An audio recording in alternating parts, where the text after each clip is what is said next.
What's up, and welcome to the first ever episode of the What's Up Gwent podcast, a brand spanking shiny new podcast that we're bringing you from kind of the TRS family or Team RankStar family. We're kind of sitting down with other members from the community and chatting all things Gwent. We're going to be going through metas, we're going to be going through decks, we're going to be going through hotfixes, just about absolutely everything Gwent.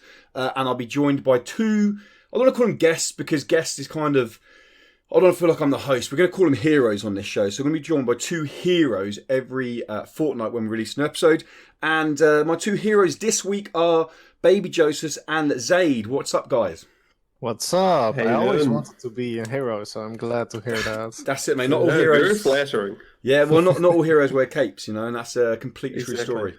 So before we dive into actually kind of what's up Gwent and what the What's Up Gwent podcast is going to be, do you guys want to introduce yourself? Kind of go through who you are, what you are, or what content you create around Gwent or around yourselves, and more importantly, what is your or who is your favourite faction? Go to Babyjosus first. Go on, tease us. Oh.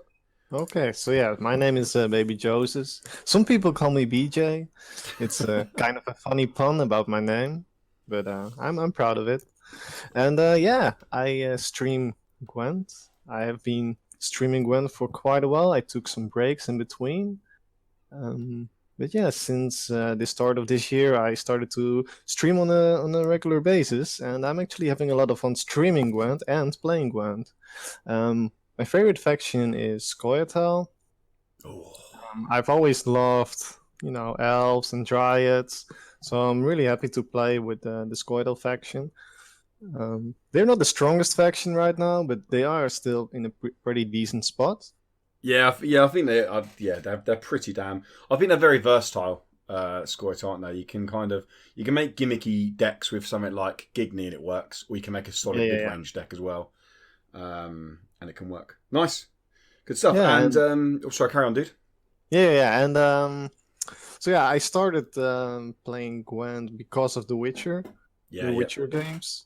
I was never really into CCGs myself, but because that game was, one of the best games ever made, and it really got me into Gwent, I just wanted to know more about that game, and then I found out that there was actually a standalone game about Gwent, and I started picking that up, and I actually got really invested into that game. So yeah, nice. That's why I'm here. That's pre Homecoming, I assume. Yes, it was pre Homecoming. It was in open beta. Nice. And Zade, who is literally from where I'm recording this, the other side of the world. It's 8:30 where I am now, and it's like 7:30 where Zade is there. 7:30 a.m. That's it, yeah, in New Zealand. So yeah, Zade, introduce yourself, dude. What content you do, and again, who is that all important favourite faction? Yeah, thanks, man. Yes, I'm Zade. I stream Gwent on Twitch. I make content on YouTube as well. I need to get a bit more consistent with that, but anyway, here we are. I've been playing basically since open beta, but I hardly played any of it then. I've been streaming it kind of full time for the last few months, and the start of the year is when I really started picking up and playing it. But I'm a long-term Hearthstone player, so used to play probably Hearthstone every day for like 4 years. Wow.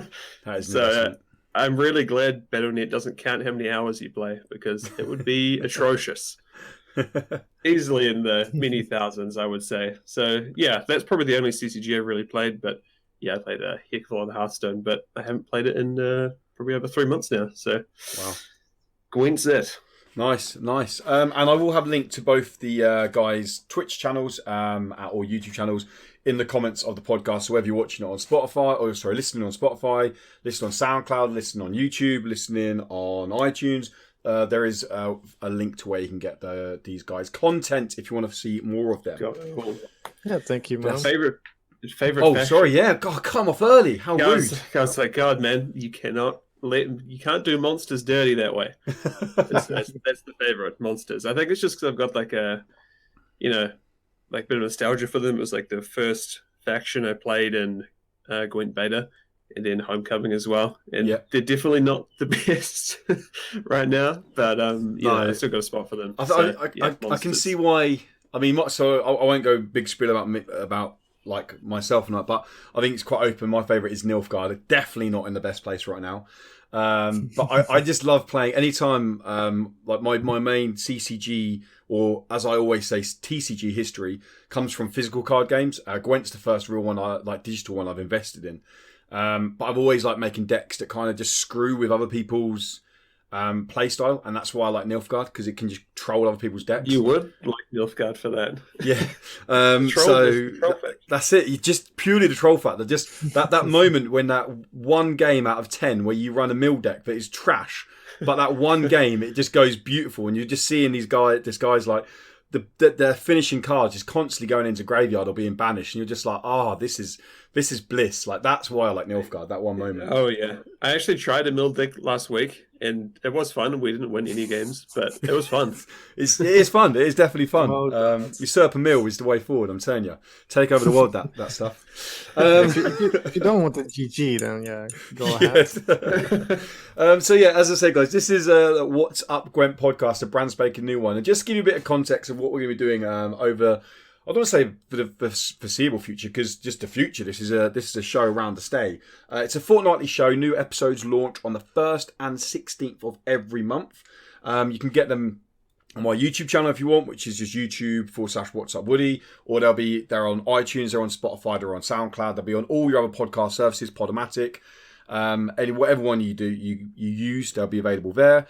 Obviously, following them, subscribing to them is much appreciated. One quick thing about Spotify does have a week-long processing application form. So if you guys if you can see it on Twitter but you can't find it on Spotify, don't panic. It's just the fact that we are going through the verification process with Spotify.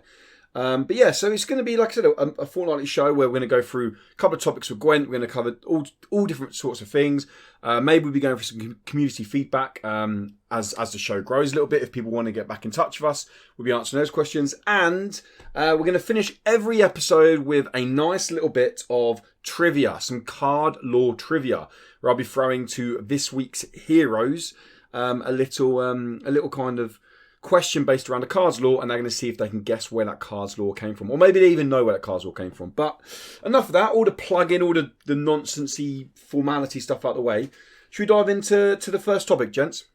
Yeah, sounds good, man. Ready to go? Cool. So the first topic we're covering this week is based around hotfix 3.01, which CDPR released last week, and it's all to do with, well, I say all to do with, majority of it was to do with Syndicate addressing. There were 7 cards that got addressed overall, but along with it came some bug fixes. Most importantly, probably the lock bug fix got addressed.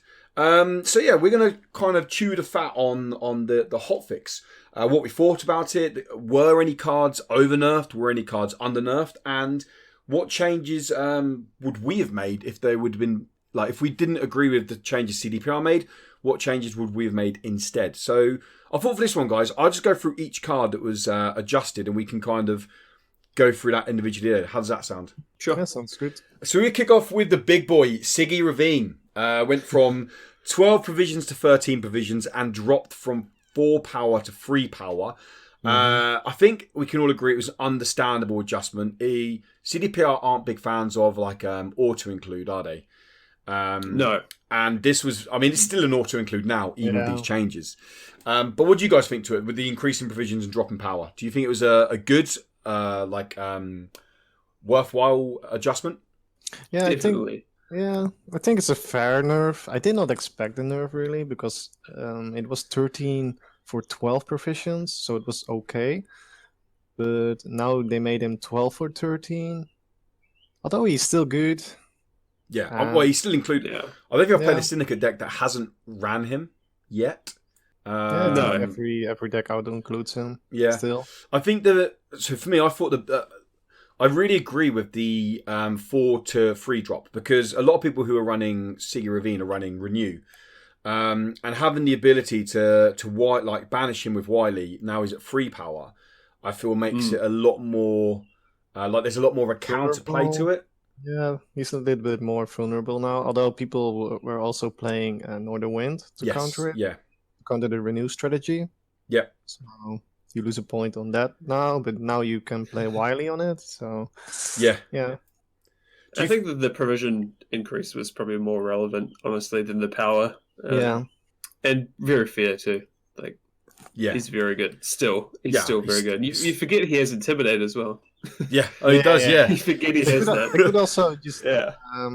I mean, we could talk about it later, but they could also just get rid of the intimidate. Oh no, Yeah. that's what it is. Like, so if you firstly, did you agree with the changes, and secondly, if you didn't, how would you have changed it? So, BJ, you saying you would have just kept him as he was, but maybe binned off the intimidate? Yeah, because in that case he was just 13 for 12, and that would be fine for me. But because he has the intimidate, it can be more than the 13 value that you get from him, because he gives you 9 coins if you have the different categories. Yeah, Which is quite easy to do. Do you think? Which is quite easy to do. Do you think he partly got a little bit, not of an over nerf necessarily, but like got a little bit of a slight nerf because people were very salty around Syndicate, and people were getting very annoyed that people were just filling their bank with one card. So people CDP are a little bit like, okay, maybe we need to adjust this. Yeah, because he creates a way to he creates a way to get coins really easily. So I can see why they nerfed him. Yeah, excuse me. I definitely think he's still really, really good. And like you said, he's still an auto-include in basically every Syndicate deck. So definitely. I don't think it was unfair for sure. Mm-hmm. Yeah, and it's a really easy way to get the Flying Redanian out of the deck with the Siggy. Yeah. Well, I think you need. I do like his ability. I do think he's a great card. Yeah, me too. I hope they don't actually overnerf him at the end of the month. I feel like there's going to be more changes coming, which we get onto as we get through this list. But I kind of hope they just leave him now. I think maybe the intimidate, but yeah. Next up, Caleb, the bounty hunter dude. He got he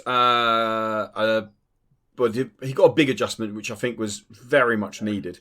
And he got cooldown of 1 on his ability. If you don't know what he does, people, he spend free, a fee of free, and you can put a bounty on someone. And people were just running riot with this guy.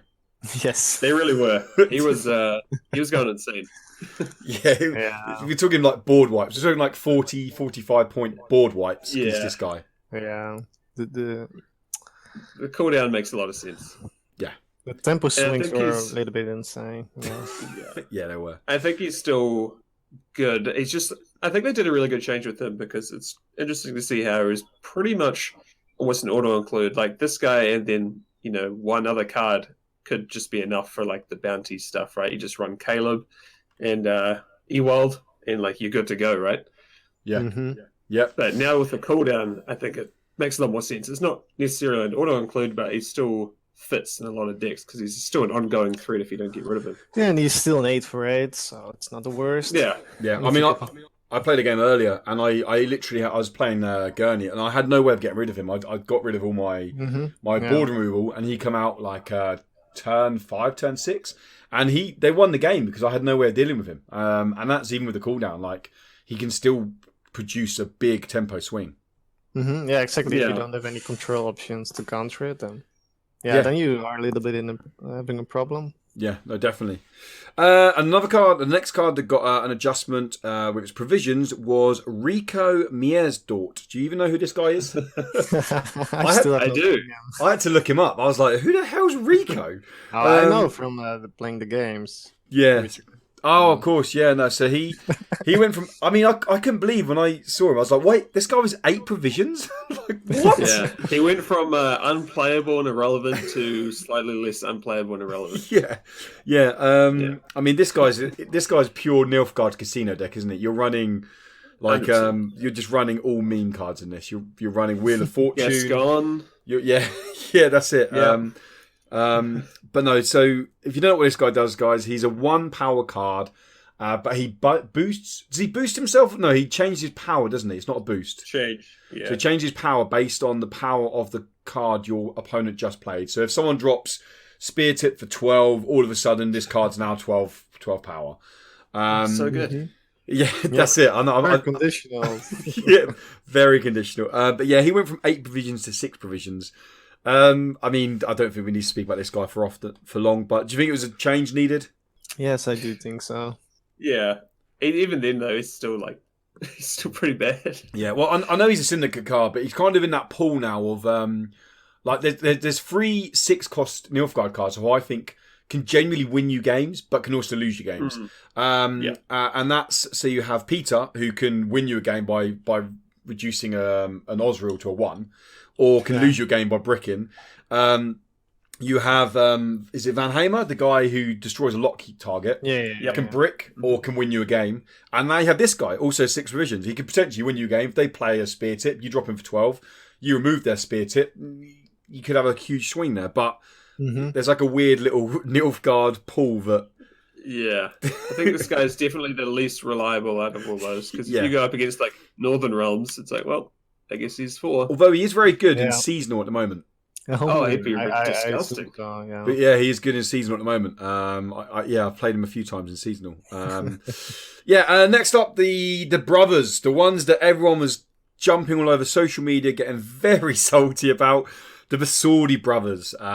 They had a very slight change. They went from 7 provisions to 8 provisions. No change in power, no change in anything else. What do you guys think about that change? I mean, I never really got salty about the cards.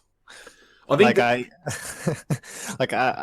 kind of still support them being 7 provisions, but it's fine. Like it's a fair nerf. They especially a Walt Bersodi, he was really he just destroyed every card on the board.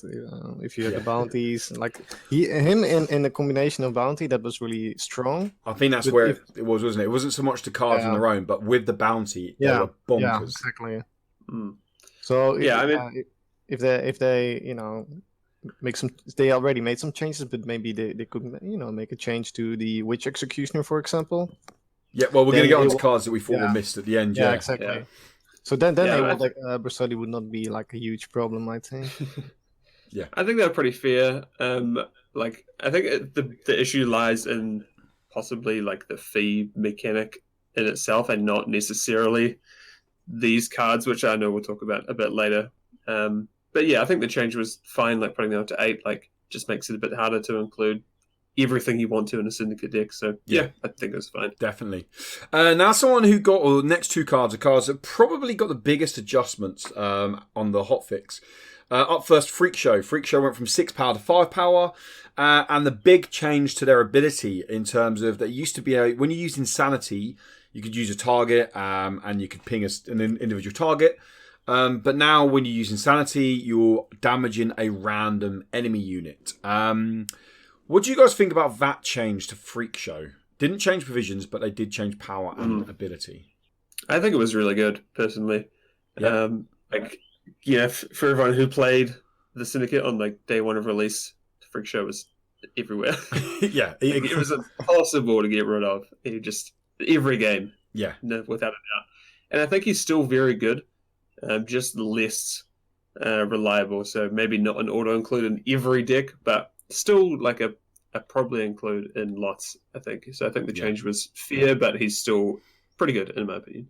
Yeah, well, I actually had a game earlier. I got insane value off him because they dropped round 3, turn 1. They dropped a Milva. I was playing Efni, and I could clear their Milva, like who would normally go for like 9 value over the course of a round minimum, and I could clear her because I could just drop Freak Show, pop 3 Insanity abilities, and that was it. She was gone. Yeah, exactly. Yeah, and in that case, it's a really good card. But yeah, that's situational, isn't it? Yeah, it's very situational, and personally, I would not run the card that often, except if Squirtle's like meta, then you would, probably put him in your deck. Yeah. I think. Sorry, dude. Personally, I would, make him 5 base power and 7 proficients. Okay. And then not do the random part, but just still the target that you can target with him. Okay, yeah. So you can still choose a set target. Yeah. Yeah, that makes sense.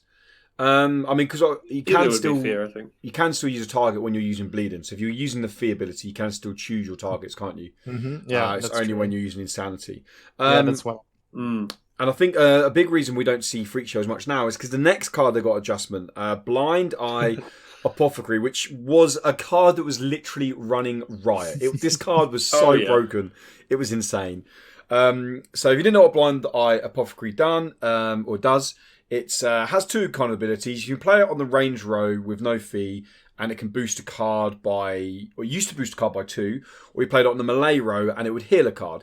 Or you could play it and pay a tribute of 1 and it would do both. So you could play Freak Show, you could get it down to 1 power, you could then drop Blind Apothecary, pay 1 tribute, and you could then boost it back up to 7 to get another tons of charges off. It was insane. But it changed to now, when you play Blind Apothecary on the ranged row, rather than doing 2 boost, it does 3 boost. It still heals when you play on the melee row, but if you want to do the tribute, it's now 3 coins, which is a lot more taxing on your bank, I think, for Syndicate. What do you guys... Power got put down too, right? It used to be 3 powers, or am I wrong on that? Oh, no, yeah, the power... 3 to 2, right? Yeah. Power got put down from 3 to 2. Yeah. Do you guys think that was a bit heavy on the... Yeah, I think so. Honestly... I feel like the you go, man. I'll go. Yeah, I feel like the tribute is too expansive. I think that could still be in maybe 1 and then make it 5 proficients maybe. Yeah. I mean, I looked around some other cards, bronzes from Syndicate, and you send the tributes too expensive at 3. Like, you take a card like Fence, for example, a card that boosts self by your coin count. You're pretty much getting the same value of a heal, with like healing a card and boosting it by 3, as the same as Fence does with a full bank. So I don't think the tribute is too much, if that makes sense. Like, people still run Fence and get value off that, and I feel like it's pretty much the same, what you would get with a healing a card and boosting it. Yeah, but the thing is, like, with Fence, it's still like, with KOB it's like 10 for 6, and without KOB it's like a 9 for 7, and like the Apothecary right now is maybe, if you boost it, it's like a 5 for 4. Yeah. So there is still like a difference between the power level of those 2 cards. Makes sense. Yeah, I think in a vacuum, it's actually still quite good. Like, guaranteed 5 for 4 is like not bad. And I think the tribute, what they're wanting to go for anyway is to really have the tribute as like a nice to have thing. It's like, oh, if you've got the coins, then maybe you'll get some more value. Yeah. But I think like putting it down to 2 was quite a smart call, and then adding a bit more to the boost I quite liked. So actually, I think the nerf was actually pretty fair, and I still think it's a pretty good 4-drop. Yeah. 4 provision card as well. I mean... when you compare it to some other ones, maybe... I mean, it got a bit over nerfed, but maybe those are just a bit too good. I don't know. Someone who plays Nilfgaard a lot, like, if you could guarantee me that all the Nilfgaard bronzes were going to get 1 extra value each time, I'd take that. I'd genuinely take that. And the final card that got an adjustment was Tamara. And her tribute, it was a slight change in the wording because people got confused with wording. That's right. And it was just basically said that so when you paid a tribute, it added a word instead. So if you don't know what Tamara done, you played her without tribute. She boosted all witch hunters on the board. If you paid a tribute of, is it 5? 4? 3. 3. Oh, I'm miles off. Paid a tribute of 3. She then boosts all the witch hunters in hand and deck instead of board. Is that right? Yep. Yeah. So no, it's on the board as well. It's every witch hunter. That's it. Every witch hunter by paying the tribute, except in the graveyard. Yeah. Yeah. Nice. Have you guys seen this card around much, Tamara? I've hardly seen it. I actually played her a lot. Oh really? And when I saw that the patch came out and I saw like cards affected, it was like Tamara's trigger. I was like, no, do not, like, she was not that good anyway. Don't destroy her. But it turns out it was just a wording change, so it's fine. I like her. I think she's fun. Maybe not that good, but I think she's pretty cool to run. Yeah, I don't see her that much. Good carryover. Yeah, you can get her off early anyway.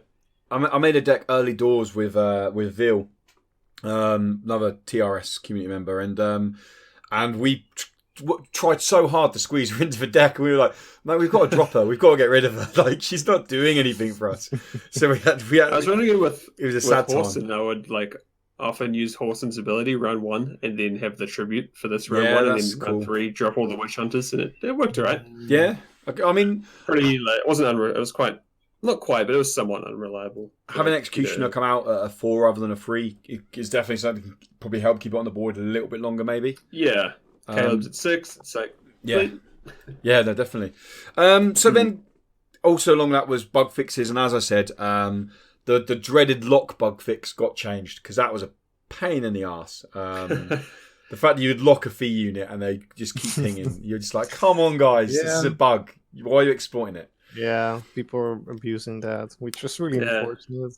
People are going to do it, aren't they? It's like the dual faction bug. Like, people, no matter what game you play, CCG, TCG, FPS game, if there's a bug in it, you're going to get competitive people exploiting it. Oh, yeah. I was lucky enough not to run into it, so I was with either of those, actually. I didn't run into the feed lock or the dual faction thing, so I think I got off quite lucky. Yeah. We had, no pun intended, but we had, Owie was on a witch hunt, wasn't he? Like, anyone who was doing it, that was it. There was videos of him on Discord, and that was it. They'd sent off. Like, he was literally on a witch hunt. It was brilliant. So I've made a list of 4 cards. By all means, add more to yourself. That I was surprised not to see touched at any point, and I think, well, I don't think will get necessarily touched. There's some I don't want to see touched, some I do want to see touched, but ones that I just think I saw lots of people very much like the Gwent community shouting from the rooftops about these cards being OP, for lack of a better term. I can guess one. First one is Sea Jackal. So it's Sea Jackal is 4 for 4. Like, you just play it, you get your value back. That is it. It can basically get to 10 value very, very easily. Were you guys surprised to not see Sea Jackal get an adjustment? No, I was not surprised, actually. No? Yeah, I don't think I was either. It's just a good engine for, a good fee spender, right? Yeah, no, definitely. So yeah, I think the faction does need like good fee spenders. Yes, no, I agreed. If I saw a change in it, I would just even putting it to 5 provisions. Like, I'm just, again, maybe this is my diehard Nilfgaard side talking, but just knowing that there's a card out there that just plays for its own value and then has a chance to go up, like, just blows my mind. It's just like, but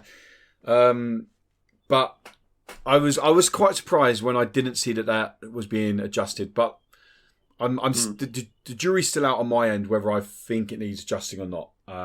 Some games are running into it and I'm like, oh, this card's fine. Other times they play it round 3, like they'll ping it all, then they obviously didn't run into Bincy, they'll pop Gundram's ability and I ping it even more, and I'm like, what the hell? This card has just gone to like 24 value. Like, are you kidding me? And yes, but like, it's very vulnerable to Tor removal, so yeah, no, you're right. I think it's easy. I guess the thing with those decks is that they often have, we can name 3 already, right? There's 2 Sea Jackals and 1 Bincy that are all vulnerable to tool removal, and then it's like, well, how much tool removal do I need to run? Yeah, okay. 3 units at 20 or more. It's like, it's like, because people are actually like running Morils and Geralt, for example, in Syndicate decks. Yeah, and maybe even Morels, Geralt and Grayson. I've come into that sometimes, like all 3. Great.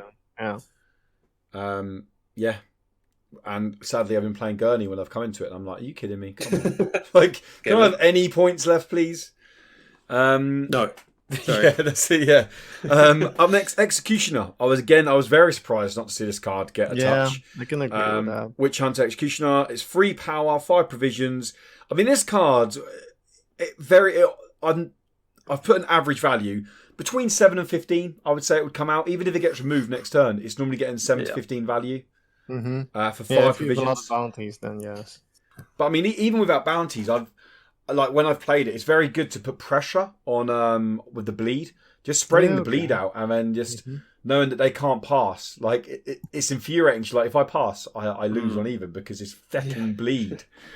Yeah. But how would you guys? You don't run Spring Equinox, dude? That's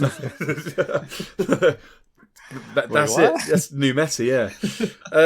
How would you guys change it? How would you guys change up Witch Hunter Executioner? I'd probably just cut the profit, honestly.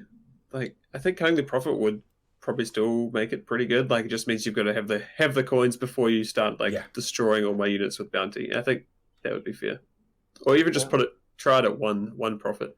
I just think 2 profit is it means you can play this and Caleb, and then there's a 5 power gone. Yeah, and then you've got another 5, and it's off to the races from there. Well, you can play Swindle, can't you, to get 3 bounty and 3 coins and a bounty. Then play this and get 5 bounty. It's 5 coins. Yeah, exactly. And it's it's still gonna wipe your board.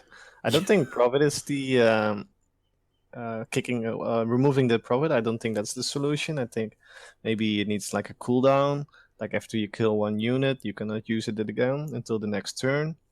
Yeah, Maybe unit. maybe get rid of the bleeding ability. So if you play this, it's 5 for 5. But if you have a bounty on the board, you can kill that, and then you have to wait until the next turn until you can kill another unit. But then it has to need the bounty on it. I think that will be a fair nerf. Yeah. I mean, I like both sides. I like both sides. I like the dropping the profit, because there are times it's come out and it's that little bit of extra profit that's allowed them to get the kill and the bounty. But then I can also see the whole cutting the bleeding is something that's really cool. Still makes the card very powerful. Yeah, combined with the cooldown. But yeah, cool.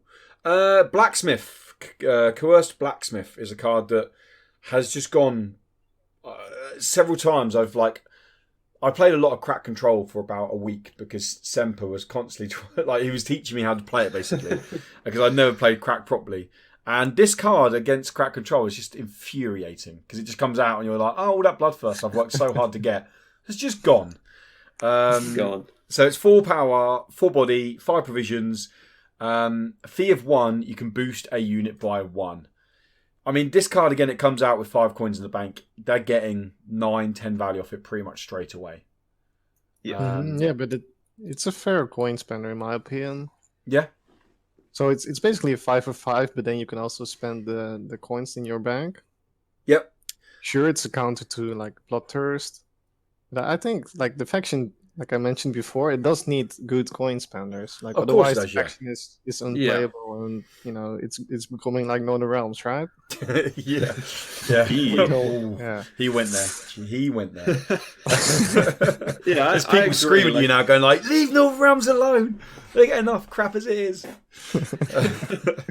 I agree. I think the faction does need good coin spenders, and I think this is a good one and not necessarily overpowered. Yeah. But we'll talk about it later. I think a general syndicate gets coins too easily, but we'll talk about that later. That's my little tease for that. Oh, nice. Oh, I think the card itself is okay. Yeah. Nice. Yeah. Nice. And the final card, but I mean, by all means, you guys add more cards if you want to, is one that's very divided opinion. Personally, I'm going to say it now, I think the card's actually okay. A lot of people aren't agreeing for that, and that's Philippa. Philippa comes out and she can charm or seize a card. She's free body and she can seize a card up to 9 value, effectively, depending on how many coins you have in your bank. If you have 9 coins in your bank, you seize a card of 9 power. What do you guys think about Philippa as a card? You go first, Zade. Alrighty. I think she is really, really good. It's just a bit too good. Honestly, I was pretty surprised that we didn't see like just a provision increase, and I think that would probably be enough. What would you throw her to? I'd probably pin her at 12. Yeah, I think. Yeah, or like 11 and lock the unit or something. Like not. Yeah, that's the big thing. Isn't it? The fact that she, I mean, granted, a lot of the annoyance I've seen about the card has come from Northern Realm players because they're like, she's just taking my engines. He's literally just taking my engines. And then getting the uses off them too. Yeah. It's like the kicker, I think. And she's the same provisions. She's cheaper than Muzzle. Yeah. And she doesn't lock the card and you can get a high value card. And a lot more versatile. Like if you use Muzzle, right, it's always 5 for 12, right? And if your enemy has only 3 power units, Muzzle isn't going to be like, okay, here's 4 power for you since you didn't get your full value, right? Yeah. You just got to take it, but Philippa kind of does. So the versatility, I think, is really important. Yep. Yeah, no, I agree with that. BJ, what are you thinking about Philippa? I mean, I don't think the card is like that problematic. Like, if you do the maths, she's fine. In some cases, she's even worth less than her provisions and the coins that you spend. For example, if you steal a 5-point unit, you need to spend 5 coins, so she's like 15 provisions. Yeah. And then she's worth 13, so it's a 13 for 15. So you do need to steal like high-powered units to actually get the value out of the card. Yeah. And if you are playing against Syndicate, you can bleed Syndicate, and then maybe in a short round they don't have any ways to get coins, and then she's just a 3-point body. So I don't think that it's very problematic. If I think at high level people can easily play around it. I do agree with you. Yeah, I can see why people get annoyed with her. She's a very frustrating card to play against when she goes well. But I think on the face of things, I don't think she needs changing. Now, a slight little, just to kind of give some context to Philippa, and I agree. I was having a chat with Semper a little while ago. I should say Semper is for people who are listening. Like, who is this Semper? Semper is the competitive team captain for Team RankStar. And Seb was saying, obviously, faction cards should be stronger than neutrals. So that's the idea of it, because they're tied to a faction. But to put context on Philippa, and don't worry, Northern Realms peeps, I've got your back here for just a minute. Roach Merciless is a card of basically Philippa. Now, Roach Merciless is a 4-body, so he's 1 extra body than Philippa, but he's 11 provision, so he's an extra provision. Now, you can see he's a card of Roach. However, you have to let Roach charge up, and Roach gains 1 charge every start of every turn, unless you're running something like Bloody Baron or other ways to get him charges. Then he can steal a unit based on how many charges he has. So he's more expensive than Philippa, and he's a lot harder to get off. How do you guys feel like he is in context to Philippa, like Roach and Philippa? Do you not feel that putting those 2 cards side by side? I know it's very hard value-wise to put cards side by side, but for the sake of our Northern Realms listeners, do you think Philippa is a little bit overpowered when you're comparing them with something like that? That's true. I think Roach Merciless is just garbage, so he probably just needs to be better. Well, he's just Northern Realms cards, isn't he? If he goes off, you win the game. But the chances are he never goes off. Like it's like Falter's Pride is on paper one of the most strongest cards in the game, but it just never happens because it just goes removed. See you later, mate. Yeah, exactly. And that's like the same with Fache from Nilfgaard. Yep. Like that card can also be like really OP, but it has orders, so people have time to interact with it. And you just easily remove it, and that's the case with Philippa. It doesn't have the order, and that's why it's such a good card. So if you give maybe Zeal to Roche or Fache, then those cards would also be like as good as Philippa. You could so I think Roach would work well if something like start with a charge based on how many soldiers you have on the board already, or something like that. So you have like 4 soldiers on the board. He starts at a 4. And so you can steal a 4 straight off the bat, but then all of a sudden you let him tick, and maybe he gets to a 5, a 6, a 7. And I do like the fact that CDPR have come out and said that they're looking to buff. I know they only say about bronzes, but they are looking to bring other cards up in line rather than nerfing Syndicate cards down, which I hope they stick to. But I won't go too much into that because that's going to be topic on next episode. So so that's topic 1 kind of. That's the hotfix changes. So without going into it too much, because we're going to talk about factions in a competitive nature in a minute, how do you feel Syndicate are sitting now compared to day 1? So compared to day 1, I think Syndicate is in a better spot. They are not that broken anymore. They are still in a very good spot. Like they might be still the strongest faction, but they have a good competitor in Skellige. Skellige is also quite strong faction. Lately, I've been winning games actually against Syndicate. Yep. So, I don't see them being a problem anymore. Like, you can still win games against it. So oh, definitely. Yeah, aside of some cards, I think they're in a good spot.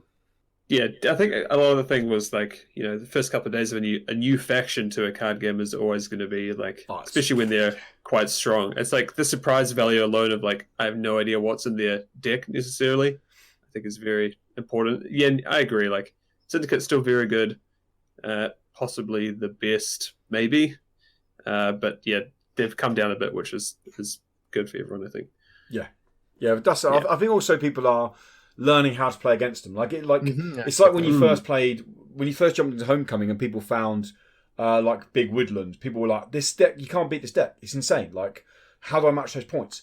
Give it 2 weeks and people started realising, okay, I need to remove this and this and this. All of a sudden, Big Woodland isn't as strong as it was. And it took time for the dust to settle, but I definitely think they're more of a... I don't know necessarily I agree with you, BJ, in terms of they are the strongest faction, but I think they're definitely strong still. But they are beatable now. They're definitely beatable. Yeah. It's like the people are getting better at playing them, but also people are figuring out how to play against them more. So The What's Up Gwent podcast is brought to you by Inked Gaming. Now, we all love sitting down opposite a friend to dive into some CCG or maybe even tabletop gaming action. And Inked Gaming lets you take that experience to the next level with full custom playmats.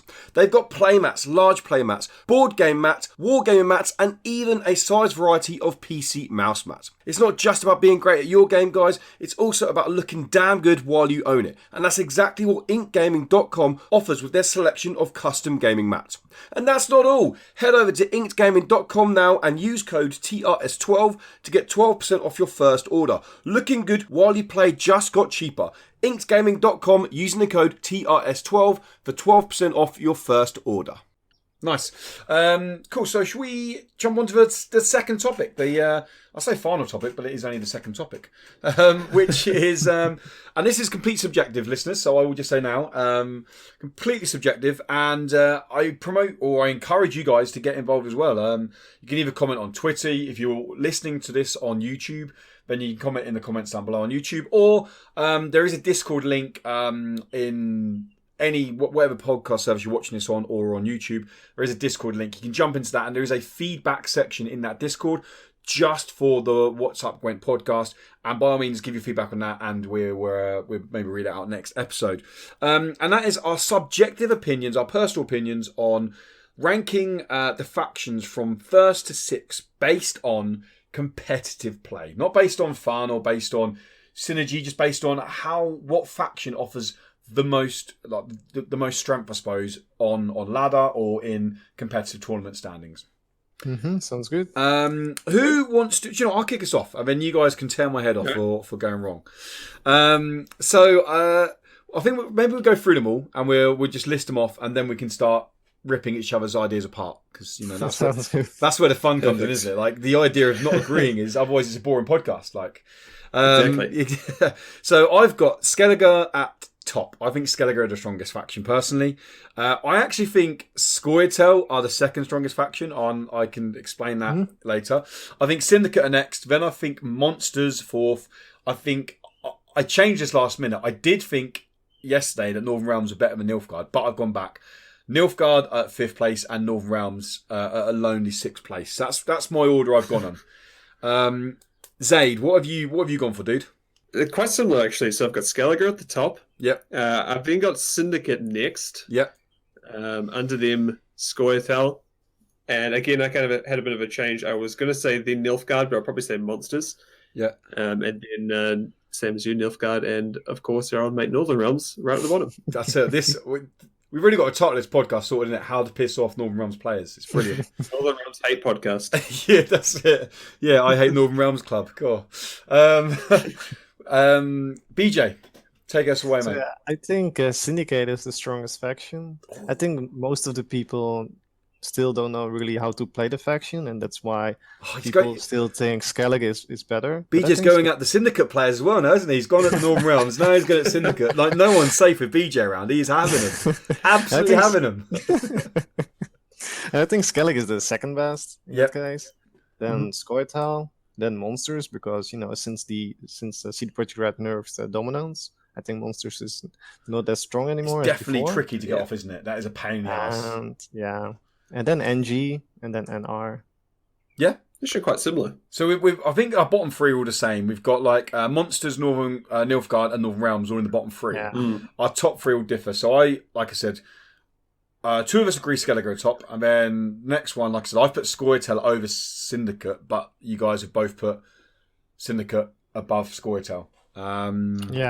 I suppose my reason for putting Scoia'tael above Syndicate is maybe it's based on that I'm more comfortable playing Syndicate than I am.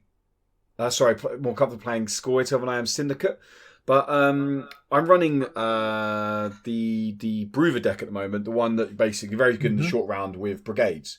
And yeah, like I find I'm winning most Syndicate matchups, especially on red, but even on blue sometimes by pushing very hard in the long round, which Brewer can do, and then pushing round 2 to play a short round 3 with a brigade. And I find that tactic is really shutting down the Syndicate. The biggest deck I'm having trouble against is the the Crime Swarm deck. That's a deck that's probably causing me the most issue at the moment playing the Brutalist. And then I played a co-op session a couple of nights ago with Vil, where we were playing Ethne Gigny. And we were like running riot against Syndicate. It was brilliant. It was so much fun. And I just, again, this is a subjective opinion, but I just feel like when I play Syndicate at the moment, and I think BJ absolutely hit the nail on the head by saying that people don't know how to play it. And I put my hands up and say, I'm not completely comfortable with playing Syndicate at the moment. And I get frustrated playing them because I miss playing. And so personally, I find Syndicate strong. If I was to go to competition, I probably wouldn't even take a tournament. I probably wouldn't actually take a Syndicate deck. I would take a Skellige deck, a Scoia'tael deck, and a Monsters deck, which is controversial. But it's just, yeah, that's where I feel that. I suppose I get more worried when I'm queuing into matches. If I come across a Scoia'tael deck, I actually get more worried playing a Scoia'tael deck than I do actually playing a Syndicate deck. Interesting. Yeah, I mean the reason why I put Scoia'tael on third and on third place and not Syndicate is because Scoia'tael is very vulnerable to blue coin. I feel like because you have a lot of slow tempo plays with the agitators. Yeah. You need to tin the deck with the sentinels and the volunteers, so that takes a lot of time to do so, and that's why on blue coin they are very vulnerable, because then your opponent can just out tempo you, and then you probably have to pass at 5 cards on even, and then you are going to struggle around 2 because then you're getting bleed and you lose a lot of carryover. So on red coin, Scoia'tael is very very comfortable for me. But on blue coin, it's still, sometimes you have a hard time. Although the new card Novigrad Injustice definitely helps the faction. Oh, yeah, that card to is get tempo out. very Yeah, good. Very good. That makes sense. That makes sense. Zade, you put Syndicate above Scoia'tael. Same reasons as DJ or different? Yeah, similar. Like, so I've got Skellige at the top, which is same as you, wasn't it? Yeah. Skellige is just so well optimized at this point. Like, yeah, they just everything is just the perfect puzzle, right? Just like everything fits together so well. I feel like even if I draw a bad hand, like if I just draw all bronzes round 1, I can still put so much pressure on my opponent, and then draw into all my golds round 3. It's just like it's just insane. Exactly, and it's like pick your leader, right? It's like, well, if I want like huge like point slam and maybe like some short rounds, then maybe we'll go Spellblight. If I want like control, then we'll go Crack. Or if I don't want either of those, then we'll just go Herald and we'll just call it a day. Yeah. So yeah, I definitely think Skellige is at the top just because they're so, like I said, well optimized at this point and still very good. But I think they'll fall off actually when depending on what happens with the bronze changes. But I think once everyone else kind of gets on their level, I think they're actually going to fall off quite hard. That's my pre buff call anyway. That's it. We're going for this Skellige players now. We're going at all of them. Yeah, like I said, no one is safe. Have to balance things out, right? But no, I do agree with. Like, I used to, until about 3 weeks ago, I was a bit of a Skellige hater. I don't mind admitting it. I'm happy to admit it. I just didn't like the faction. I found them very. I still do. I find them very linear. I find them a very two-dimensional faction in terms of they've got their decks that work and people just play them. Like, you try to play something new with them, they don't work. Like, and if it ain't broke, don't fix it, I suppose you could argue. But I just find them very paint by numbers at times. Like, you playing against Skellige deck, you can almost call what they're going to do next. Oh, they're going to do this now. Oh, yeah. They're going to do this now. Yeah. And I found that quite boring to play personally. The only reason I'm enjoying playing them now at the moment is because they get me wins. So, if I'm being honest, that is the only reason I'm enjoying playing them. I don't actually have fun playing them. Fun, no matter who it is. Whereas I flip that to Nilfgaard. I love playing Nilfgaard. I have so much fun playing Nilfgaard. But then the frustration comes in when I think my FMMR at the moment is like 2003 or 2376 or something like that. So it's like way below where I want it to be. But I can't do anything about it because I'm just struggling with the faction at the moment. Yeah, definitely. It just sucks to play a faction you like, and like you have fun with, and then at the end it's I lost. Yeah, that's it. Yeah, and it's like that most of the games. Even if you still have fun, it's like Yeah, at the end of the day, it's about winning, isn't it? You're not first, you're last. Yeah. That's my no word of my lie. That is what my mum used to say to me. You're not first, you're last. I'm like, what happened to taking partner counts, mum? Come on. Like, no, you're not first, you're last, son. Jog on. So I quickly want to touch on. BJ said, so you're ranking Syndicate top. I know you said that you don't think people have played him yet, or learn to play them properly yet. But why? So why are you putting them above Skellige? I mean, I had a lot of success with Syndicate. You made the deck, didn't you? You made V deck, mate. Yeah, I made the deck. The internet literally went in meltdown. Yeah, people were playing it a lot. Yes, I know. But that was before the hotfix, I have to admit. After the hotfix, I think it's still quite good because most of the cards are still playable. Yeah.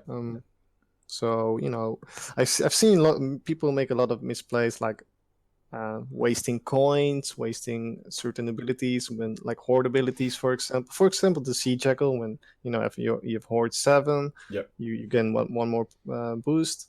So I've seen a lot of people make those misplays, and that's why they lost games. And I still think if you play it correctly, then you should be able to win your game. Yeah. So yeah, that's why I think it's it's still quite strong, and like maybe even the strongest faction. Although Skellige is very strong as well, and but I still think Syndicate is a little bit better. Not that much, but a little bit. Who do you quickly then? We'll whip around. Who do you think's the best Syndicate leader, or the strongest Syndicate leader at the moment? I think Gudrun. I agree. Yeah, Gudrun. It's very easy to gain coins, and and then in combination with Bincy, it just really a lot of points. Yeah, so, I mean, as a finisher with Bincy, it's insane. It's a lot of points. Yeah, it's a lot of points. 13 points red to Bincy, and if you have someone like an E-World or on the board as well, it's just insane. Like, Bincy goes off and then you start pinging for fun, and it just, you 20, 30 point finishers, bonkers. Yeah. Absolutely bonkers. Yeah, and even, like, personally, I don't play it as a finisher. I usually open with Gudrun and Bincy in the last round. Yep. And then if they don't have a tall removal, you can just easily win the game because it's game over. You spend the coins, and then you get coins, and then Bincy gets boosted. And that's why, I think I've been winning a lot of games because I put this strategy into the game. Oh, I like that, actually, yeah. I mean, I think the only time I've tried to do that, people have had tall removal and I've got annoyed. So I've ended up going to it as a finisher. But I can see what you mean. You bait out the tall removal, it's not... I mean, you're losing 13 points off the board, but you still have a full bank. And chances are you're pulling Redanian out of the graveyard or potential deck. So you're still getting 4 points on the board for free, effectively, and a full bank. Yeah, and then Sea Jackal gets unanswered, right?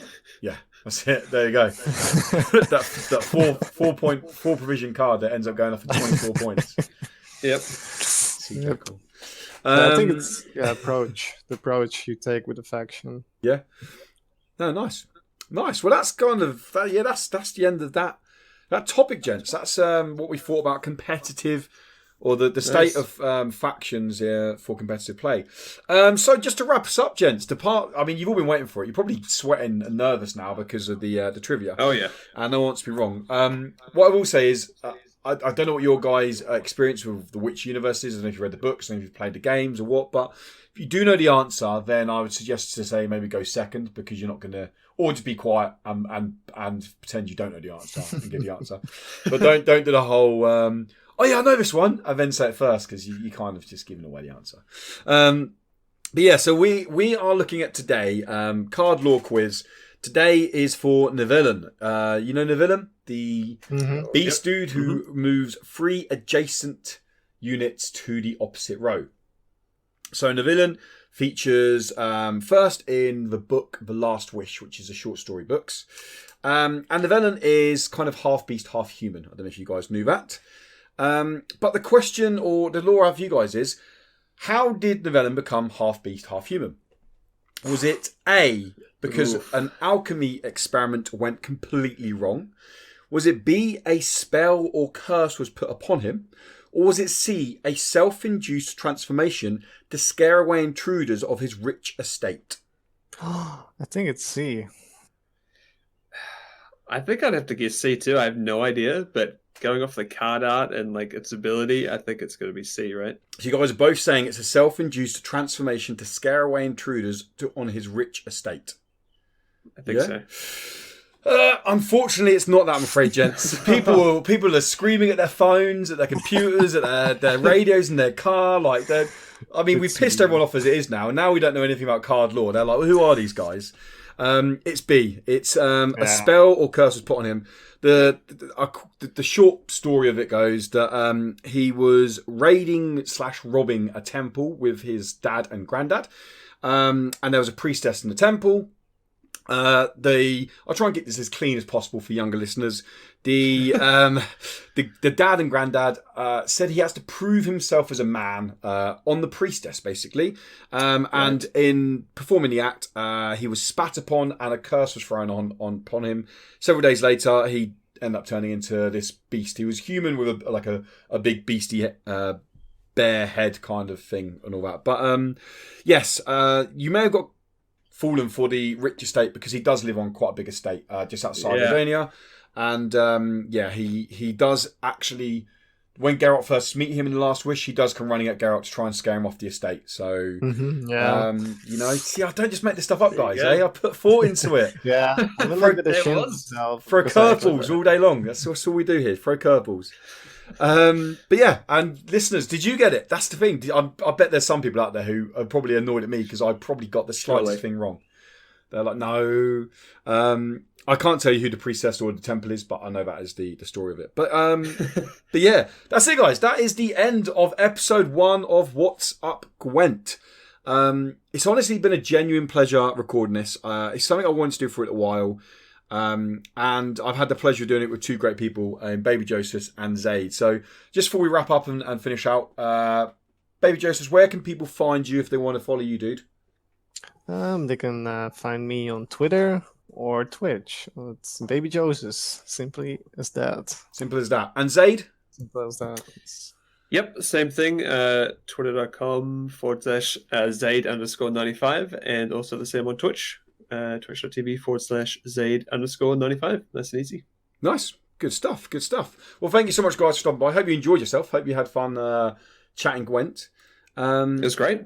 Cool. Yeah, thanks for having me. No worries, dude. Yeah, appreciate it. Thanks for coming along. And listeners, I hope you guys enjoyed it as well. It's the first one, and it's one that it's a show that very much I want to evolve it based on people's feedback and what people want from a regular Gwent podcast. Like I said, it's fortnightly, so I'm a fully grown adult, and people who watch my streams will know I can take licks on the chin as fine as it is. If you want to get in touch and say you think it was absolute dog poo, change it to this. I might disagree with you and I might not do that. But anyway, I'm not going to get annoyed if you do say something like that anyway. So by all means, feedback is always welcome. It's the way content ends up becoming good and evolved is by kind of growing it with a community. So if you guys do have any feedback, then like I said, Discord link is in the description on podcast services and in the description on YouTube. Or you can just hit us up on Twitter. You can find me at What's Up Woody if you want. If you want to come and listen to some 80s bangers while I'm playing some Gwent and get my ass handed to me often, trying to play Nilfgaard, by all means do so. Just find me at What's Up Woody over on Twitch. But once again, thanks so much to our heroes for stopping by and helping making this thing come true. Thank you for having us. No, appreciate it. Cheers, man. And thank you guys for stopping by and listening. Hope you enjoyed it. And until next episode, just have fun, guys. Be good and play Gwent. See you around. See you later.